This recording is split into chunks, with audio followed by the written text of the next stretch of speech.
7:30 on a Thursday morning at 92.1 WROI, and we are pleased to go to the phone lines now and welcome Jackie Walorski, 2nd District Representative for the state of Indiana in Congress. Good morning. How are you? Good morning, Barron. Well, I can tell you that it's still a little bit dark out here on the East Coast, but we are up and at it and hoping we can vote today on this funding bill. Yeah, that's the first thing I was going to ask you. Your business isn't quite over yet.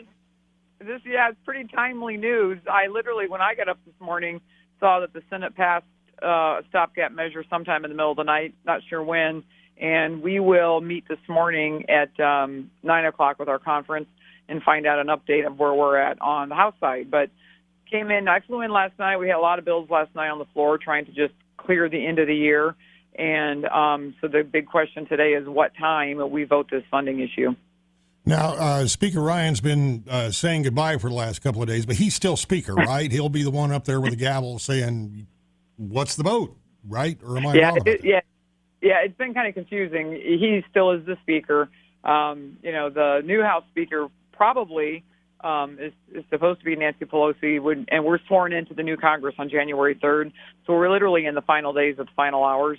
My staff this morning and I are meeting shortly after I get off the phone here just to make sure whatever came over in the middle of the night from the Senate is there's nothing that has been stuck in it, and to make sure that it is what they say they are, that they say it is. And, you just have to go through it and make sure. So I look for the vote sometime this afternoon.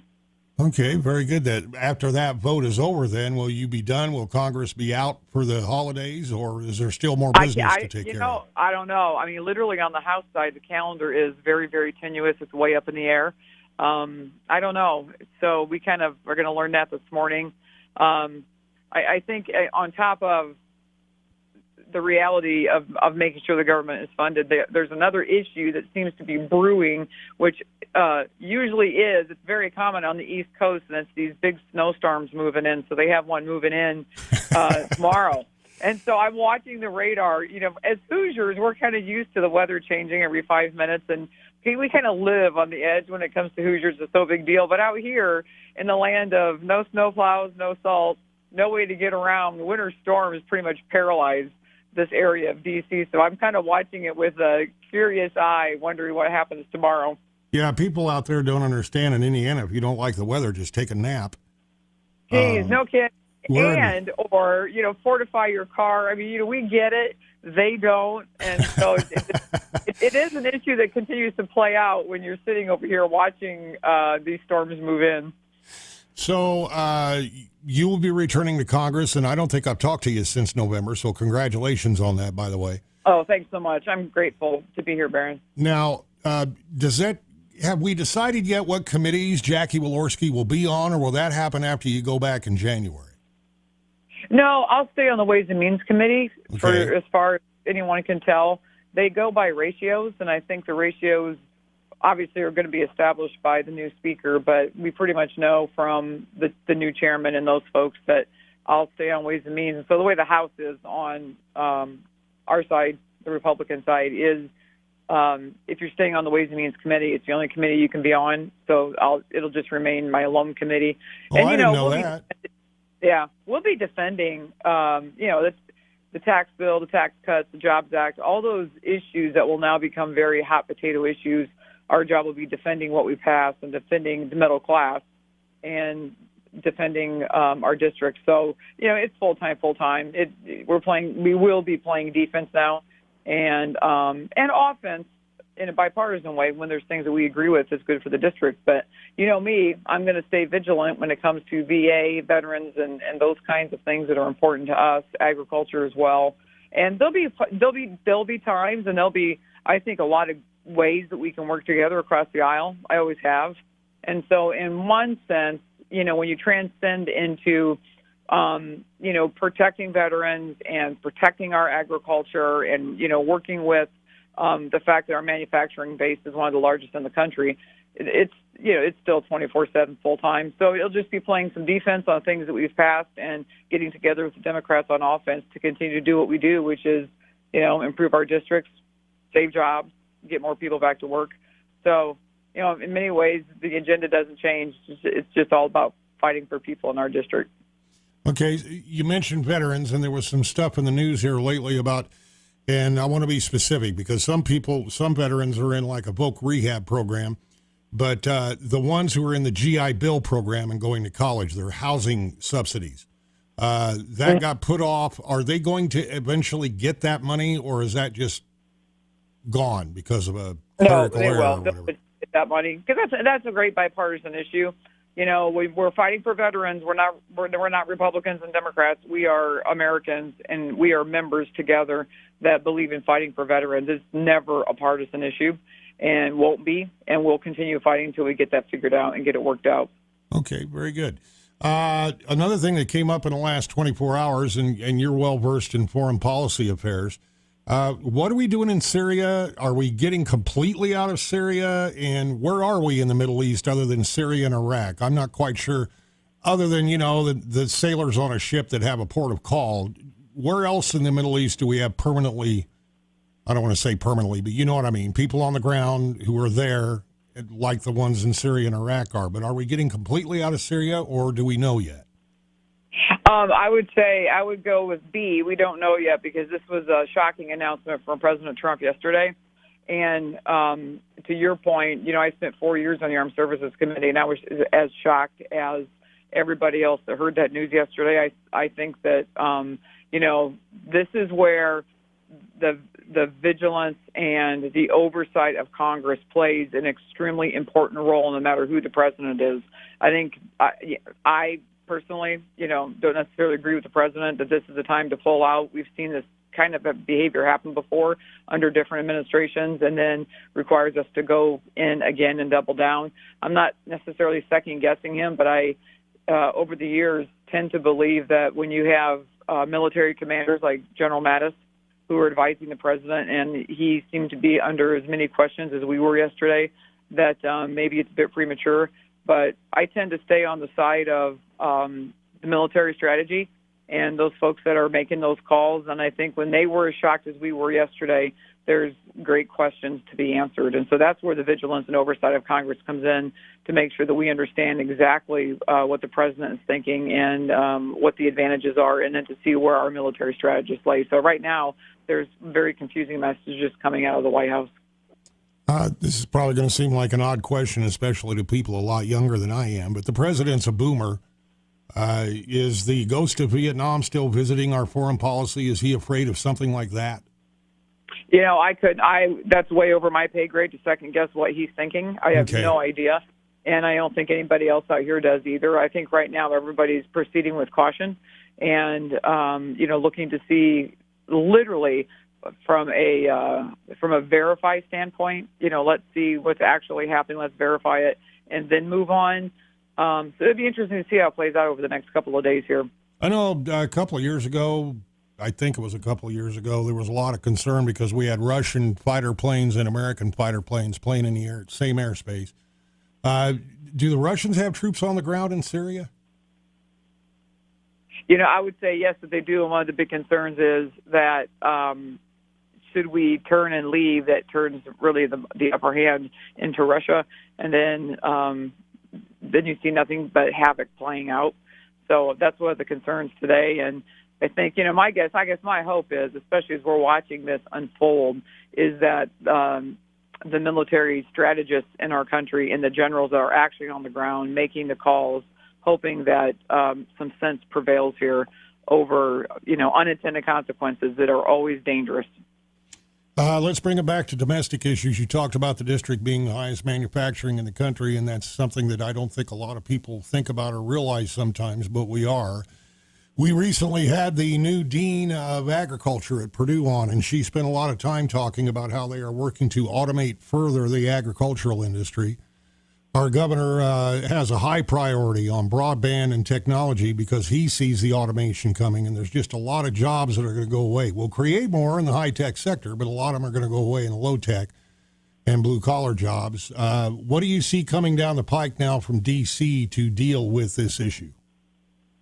Well, I think one of the things that we're going to see, first of all, we just basically passed, I believe the president signed a 5-year ag bill, the agriculture bill, which is really important to us in Indiana. And also at the same time, my job has been to consistently go after trade and tariffs and the implications of what could happen in our district. Keeping in mind, we have 10,000 jobs available in the northern part of our district, really in our whole district, but specifically in the northern part of the district in manufacturing.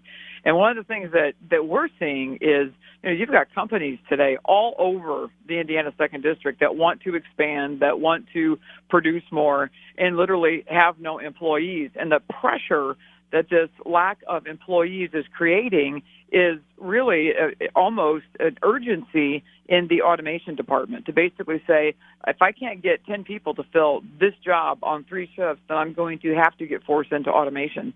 And so there's going to be a real balance, I think, from the state level. I think the governor's doing a great job of trying to create so many more avenues for people to be able to accept and to be in job training, to get in these jobs of today and also jobs of the future. I think we'll see a lot of support coming from D.C. because it's not just Indiana dealing with this issue, it's the whole country. So when it comes to investing in the jobs of tomorrow, when it comes to, keeping ourselves running today with the ability to expand, it still is a great urgency for blue-collar workers today and turning into the next 5 and 10 years. I just think, though, in our area, without additional workers taking these jobs, it really puts the pressure on automation, not out of a lofty-headed, populace with our CEOs. It's urgency to stay open and to continue to be competitive and continue to lead in the country. So we are ground zero, Barron, for that question. And I think the governor's been very supportive of our efforts in D.C., and we're trying to be as supportive as we can with him, with pushing funding down in many ways and resources for people to be retrained. That also goes into one of the headlines this morning. If I can mention that, I just saw a headline this morning where President Trump is continuing to go through this process of trying to put some kind of work requirements on folks that are on government programs today. And one of the things that we did in the Farm Bill, we had work requirements, and it had gone through a lot of study. It even went back into 2 years ago when I chaired the subcommittee on nutrition in the ag world. We weren't able to get some of that language through, but we did get some of the language through on people that are really trying to crawl out of poverty. We're giving them bridges to do that through the ag bill. And so at the same time, through the executive branch, now the president is basically saying, we got to do better. We have got to make available so many more people for jobs, or we're going to find ourselves being very out of balance when it comes to the question of automation. So I think it really ties in those 3 huge areas. And the reason we're ground zero is because we're one of the largest manufacturing districts in the country. And at the same time, we're equally as large with agriculture and dealing with those jobs and protecting folks that are trying to get out of poverty at the same time. So I think it's one of the biggest issues that we're going to be facing in the next Congress. One of the biggest questions that we hear around here when we're talking to people about economic development and such, and usually it's off the microphone, obviously, but They will ask, they'll say, there are signs on literally every business that they go into that says help wanted. Why is anyone who is capable of working not having a job right now? Exactly, and I think that's why you see this three-way emphasis, both from our ag bill that talked about SNAP to the governor's workforce development kind of pieces, and the president right now saying we've got to be able to funnel more people through this system and get more workers in this country. And at the same time, it'll go hand in hand with large reform and immigration as well. So, I would say to the folks that have all the informal conversations, we know that, we're listening, and we're working on every front, local, state, and federal level, to do everything we can to, allow more people to get off of this issue of poverty, come out and be able to work and be productive again, both for their sake and our country's sake. Now, most of the publicity, of course, and the press coverage is about what's going on at the southern border with the wall and all these people that come north. I'm guessing most of those people are not electrical engineers. So my question, you Correct. Brought up immigration. Are we okay on the side of immigration for legal people coming into the country who have these skills that we are lacking? Are we okay on that? I'm not saying do we throw open the floodgates to every person in China with an engineering degree, but I'm saying, are we getting the people in to fill those spots until we can get our people trained up? I would say this. I think there's a lot of folks with good intentions that are heading in that direction, trying to do that. But as I've said before, we need comprehensive immigration reform in this country. And, I do believe, I am an optimist. I do believe, we're going to continue to make that a priority because of the implications in our district. And I'll continue to work with the Democrats as they take over the House January 3rd. But I really do believe we will get there. And I think that for an issue like what we have in our district with lots of ag and lots of manufacturing, it's definitely part of the solution. And I'll keep my nose to the grindstone and keep working with whoever works on it. But I really do believe that we will get there next year.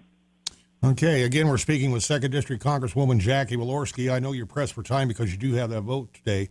But one thing that did catch my interest in the last week, you did a lot of great work and have done. You said you were on the military committee. About sexual assault in the military. And as I understand it, correct me if I'm wrong, but you just passed a new set of rules that might make things a little easier for our female congresswomen and especially some of our interns on Capitol Hill. Did you not just pass a new set of rules on that for Congress, or am I wrong about that? No, we did, and I was very involved in the committees and some of the subcommittees that kind of came out of that. That was a must-do issue. And, I learned, and a lot of the things that I learned from on dealing with military sexual assault, a lot of that background and some of those details even were helpful to frame this new bill that we have on sexual harassment inside of government. It was a must-do. Couldn't get that done soon enough. There were just so many bipartisan issues across the aisle. This wasn't a Republican or Democratic issue when it comes to harassment. It was an American issue that was absolutely bad news, and I'm glad that we got it turned around when we did. I can just tell you that I just think there's nothing more important right now for our country to see the transparency and the accountability as members of Congress, and that's both the House and the Senate. And so I think that this is one of the safest, most common sense thing that we've been able to do this year. And I think to your point, it hasn't really received a lot of news, and the bad articles tend to get out to say so and so used tax money to pay off somebody because of a sexual harassment charge. I mean, we really came in and we crushed that. We crushed that and cleaned up this side of government, and couldn't have been a day sooner. I was so glad that we passed it because as far as transparency and accountability, that was the greatest bill together in this government that we passed. I don't know of a part of that issue that made people more angry than what you just said was the part where they had to pay to settle somebody else's harassment charge. It boggles the mind that it was ever made that way, actually. Oh, yeah. I filed a bill almost immediately when we found out to basically ban that possibility, to ban that and get it out of anybody's head that they can do that they literally can take taxpayers' money and try to bail themselves out. So that ended virtually immediately. But then when this big comprehensive bill came through that Republicans worked on, Democrats worked on, both the House and the Senate, we reset that whole issue. And I think, we did it quickly and we got it on the books. And there's a new set of rules governing everybody here now, which I think is the best thing that we could do. It's all about, it's just all about transparency and accountability. And you can't get enough transparency in a place like this. So every little bit helps, but this was priority. This was super important to protect workers, protect people, and to hold the government accountable. Correct me if I'm wrong, but that's probably the first major piece of legislation on that issue about Congress that Congress has ever passed, or did we have one previously? Well, it's been a long time. I'll tell you, it's been a long time. So okay. I was thrilled that we were able to do it together and get it into law. Okay. Well, on that note, and something I've wondered about, I'll talk to you more extensively about this in the future because I'm just bringing it up now. But the unpaid intern concept seems to feed into this a lot, especially, in Hollywood, it's great to get up and make a speech during an awards ceremony, but I don't ever see any actual action happening. And these people are stuck in these intern positions, which means you're completely reliant on mom and dad or working a second job to even survive in a big city.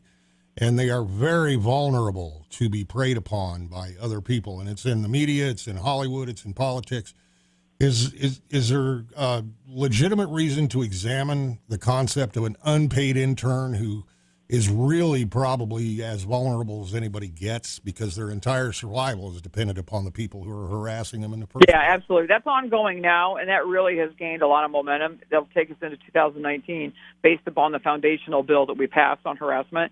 So you'll hear more. You'll hear more from me on it as well. There's going to be ongoing looking at this issue.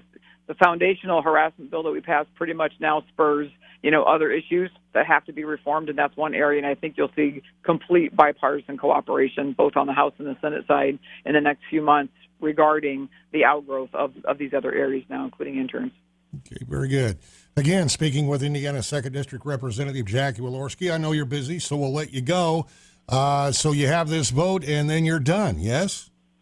That's well, I don't maybe. know. That's true. Yeah, I have a meeting right after this phone call, and we'll find out what the calendar looks like. But, yeah, I'm not the one setting the calendar. I'll find out. Okay, very good. Oh, you mentioned last-minute additions to bills. Senator McCain used to talk about these things, and I always forget what they're called, but they were these little things that people would stick on a bill at the last minute. Are those still around? Is that something that could feasibly happen? Oh, I would tell you that it happens all the time, and that's one of the reasons why you have to be very careful about saying anything, whether you support or not support a bill after it's come out of a body. And so this late-night bill that came out of the Senate last night, I mean, our job is to make sure immediately that bill came out the way it went in and that it's coming to the floor clean the way it came out of the Senate. And, so that takes some hours to go through with a fine point and make sure that nothing has changed. Yeah, because you got to translate it. They speak their own language in the Senate, so you got to translate it, obviously. Yeah, you do, and you have to make sure all the I's are dotted and T's are crossed, and so that's part of what I do and our staff does. And then I don't even know at this point, at what time we would be voting that today. I'm guessing sometime this afternoon because folks need time to go through it. Okay, very good.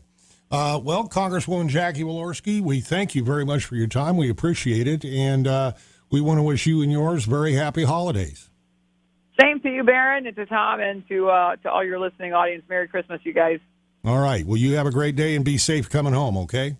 Thanks so much. See you soon. Bye-bye. Bye-bye. Again, Indiana 2nd District Congresswoman Jackie Walorski speaking on several issues as we leave one Congress and get ready to swear in another one in January.